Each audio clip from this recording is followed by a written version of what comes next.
Daryo, toshqin suvlar. Gulnora xola-ku? Otabekjonmi? Assalomu alaykum Gulnora xola, yo'l bo'lsin. Va alaykum assalom. Salimim maktabga navaram o'qiydi. O'ch qolib ketgandir. O'shanga aqo't aytaman. Xo'p, yuring birga boramiz unaqaga. Assalomu alaykum, assalomu alaykum. Assalomu alaykum ustoz. Yaxshimisiz? Xola yaxshimisiz? Xush kelibsizlar. Aha, qo'lingizga nima? Tinchmi? Nimalar olib kelyapsiz? Gulnora xolaning nabiralari sira yo'q ekan. Och qolib ketganmi deb ovqat keltiryapmiz. Obbo Otabekjon, o'zingiz kelib yaxshi qilibsiz-ku, lekin dasturxonga hojat yo'q. Bizda shundoq ham o'zi zamonaviy oshxona bor.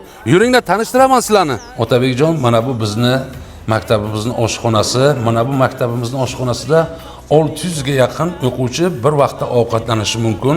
Bu zamonaviy oshxonamizda bolalarimiz maza qilib shirin-shirin ovqatlarni yeydilar. Gulnora xola, siz nevarangizni ovqatlanishidan xavotir olmasangiz ham bo'ladi. Otabekjon, har yili bitiruvchilarimizni 100% oliy ta'lim muassasalariga kiradi. Shundan 80% dan ortig'i grant asosida o'qiydi. IELTS, TOEFL, SAT va milliy sertifikatlar uchun ham professional tayyorgarligimiz bor. Ustozlarimiz tajribali, yotoqxonalarimiz shinam. Bolalar 24 ga 7 nazorat ostida doimiy video kuzatuv ostida bo'ladi. Qisqasi bu yerda bolangiz nafaqat o'qiydi, balki to'liq rivojlanadi. Ustoz, men farzandlarimni sira o'qitmoqchiman. Qabul qachondan? Qabulimiz 12-aprel kuni soat 8:00 da boshlanadi Otabekjon. Olib kelaman unda. Mat akademiya